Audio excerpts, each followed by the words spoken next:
Action. Assalamualaikum warahmatullahi wabarakatuh. Kami dari kelompok 3 akan menjelaskan terkait dengan Kitab Perjuangan Muhammadiyah. Pertama, ada pengertian. Muhammadiyah merupakan salah satu organisasi yang berbasis agama Islam terbesar di Indonesia yang didirikan oleh KH Ahmad Dahlan pada 18 November 1912 di Yogyakarta.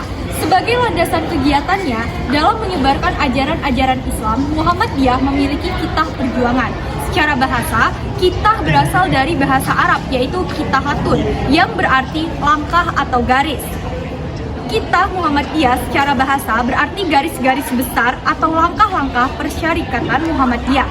Sedangkan secara istilah berarti pedoman, arahan, kebijakan atau langkah-langkah persyarikatan untuk mewujudkan keyakinan dan cita-cita hidup serta perjuangannya. Substansi kitah perjuangan Muhammadiyah dapat dikatakan sebagai teori perjuangan persyarikatan, yakni sebagai kerangka berpikir untuk memahami dan memecahkan persoalan yang dihadapi Muhammadiyah sesuai dengan gerakannya dalam konteks situasi dan kondisi yang dihadapi. Selanjutnya ada ciri-ciri kitah perjuangan Muhammadiyah yang akan dijelaskan oleh Apipah. Oke, selanjutnya ada ciri-ciri kitah perjuangan Muhammadiyah. Yang pertama ada gerakan tajdid. Muhammadiyah melakukan pembaharuan dan pemurnian ajaran Islam. Tajdid dalam bidang akidah dan ibadah berarti mengembalikan akidah dan ibadah kepada kemuliaannya sesuai dengan sunnah Nabi Muhammad SAW.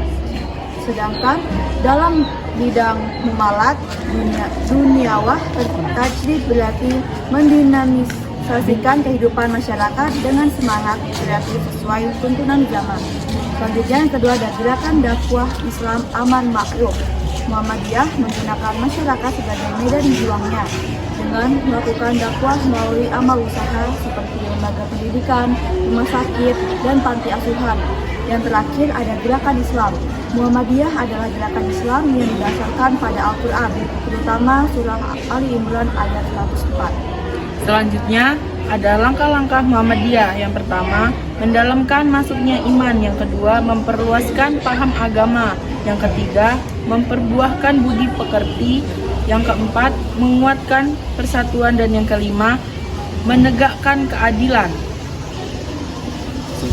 Selanjutnya ada bentuk-bentuk kitah Muhammadiyah. Yang pertama, kitah Palembang.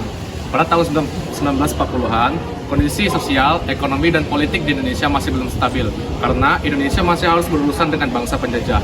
Dampaknya pun terasa di setiap aspek kehidupan manusia, termasuk agenda-agenda persyarikatan Muhammadiyah yang terpaksa ditunda ataupun dibatalkan.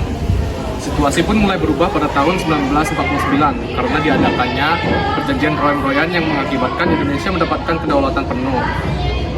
Meskipun kondisi politik nasional masih dipenuhi pergolakan, Muhammadiyah akhirnya menata kembali kehidupan organisasi. Salah satunya melalui Muktamar ke-33 di Palembang pada tahun 1956. Hasil dari muktamar tersebut adalah Kitah Palembang sebagai panduan utama dalam menyusun kembali jalan hidup umat.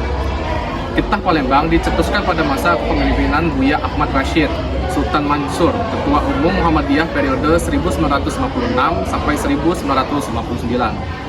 Muhammadiyah berusaha untuk memberikan landasan yang kokoh bagi umat Islam agar tetap teguh pada nilai-nilai keislaman di tengah-tengah tatanan pergolakan yang ada.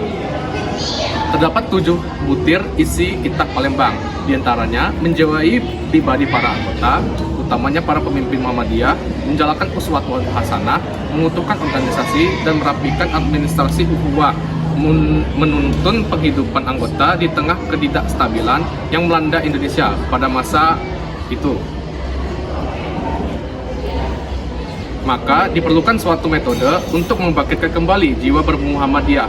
Sultan Mansur selaku ketua saat itu memiliki metode untuk menghidupkan roh bermuhammadiyah warga Palembang. Sultan Mansur menyampaikan untuk tetap menumbuhkan rasa khasyah atau takut kepada Allah dengan meluangkan waktu amanah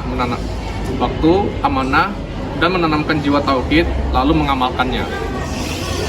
Teman-teman, selanjutnya ada pun langkah-langkah Muhammadiyah yang kedua, yaitu Kitah Ponorogo tahun 1969. Kitah Ponorogo dicetuskan pada tahun 1969 di Jawa Timur. sama seperti Kitab Palembang, Kitab Ponorogo juga dicetuskan seiring kondisi politik yang kurang stabil saat itu. Menurut Wakil Ketua Pimpinan Daerah Muhammadiyah Metro, yaitu Mukhtar Hadi, Kitab Ponorogo ditetapkan seiring dengan kelahirannya Parmusi. Parmusi adalah partai politik pertama yang didirikan oleh Muhammadiyah. Kita ini bisa dibilang sebagai salah satu langkah perjuangan Muhammadiyah di bidang politik. Kitab Ponorogo memuat rumusan dakwah Islam yang disebut Amar Ma'ruf Nahi Mungkar. Strategi perjuangan Muhammadiyah yang termuat dalam kitab ini dilaksanakan melalui dua saluran, yaitu politik kenegaraan dan kemasyarakatan. Namun, alih-alih berpartisipasi di bidang politik, Muhammadiyah justru lebih condong di bidang lainnya. Muhammadiyah sendiri memposisikan diri sebagai gerakan Islam Amar Ma'ruf Nahi Mungkar dalam bidang kemasyarakatan. Mukhtar Hadi dikutip dari situs Universitas Muhammadiyah Metro. Yang bentuk Titah Muhammadiyah yang ketiga, Titah Ujung Padang. Titah Ujung Padang adalah strategi perjuangan Muhammadiyah yang dirumuskan pada Muktamar Muhammadiyah ke-38 di Ujung Padang, Makassar tahun 1971. Titah ini menjadi acuan Muhammadiyah dalam bidang politik sejak tahun 1971. Beberapa poin yang tercantum dalam Titah Ujung Padang adalah Muhammadiyah adalah organisasi dakwah Islam yang tidak terafiliasi dengan partai politik manapun. Setiap anggota Muhammadiyah boleh bergabung dengan partai politik lainnya sepanjang tidak menyimpang dari ajaran Muhammadiyah. Muhammadiyah beramal dalam segala bidang kehidupan manusia dan masyarakat. Pimpinan Pusat Muhammadiyah membuat skema dan langkah-langkah untuk mendukung pembangunan nasional. Di Titah Ujung Padang ditetapkan sebagai respon atas kegagalan Parmusi yang diatur dalam Titah Ponorogo. Istilah Titah berasal dari akar kata Titah yang bermakna menulis dan merencanakan, dan juga arti garis atau jalan. Yang terakhir, Kitab Surabaya. Kitab Surabaya, perumusan Kitab Surabaya bermula dari penerapan Kitab Ujung Pandang 1917 yang menghadirkan tantangan besar bagi Muhammadiyah. Pasalnya, poin ketiga dari isi Kitab Ujung Pandang yang berbunyi pemantapan gerakan dakwah secara konstruktif dan positif terhadap Partai Muslimin Indonesia Permusi tidak mendapatkan respon yang baik. Dukungan resmi yang diberikan oleh Muhammadiyah kepada Permusi menyebabkan konflik internal yang cukup serius di dalam organisasi.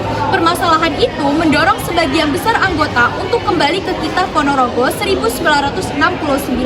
Sebagai dasar perjuangan yang lebih stabil, dinamika yang terjadi di dalam persyarikatan berujung pada pengesahan Kitab Surabaya yang merupakan penyempurnaan dari Kitab Ponorogo.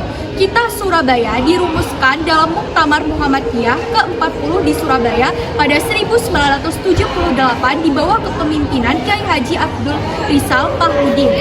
Isi Kitab Surabaya pada tahun 1978 menekankan pada dua hal penting. Yang pertama adalah Muhammadiyah didefinisikan sebagai gerakan dakwah Islam yang aktif dalam berbagai aspek kehidupan bermasyarakat tanpa memiliki keterkaitan organisasi dengan partai politik atau organisasi lainnya. Yang kedua adalah setiap anggota Muhammadiyah memiliki kebebasan memilih untuk bergabung atau tidak bergabung dengan organisasi lain selama tindakan tersebut tidak bertentangan dengan prinsip-prinsip yang diatur dalam anggaran dasar, anggaran rumah tangga, dan peraturan lain yang berlaku di Muhammadiyah.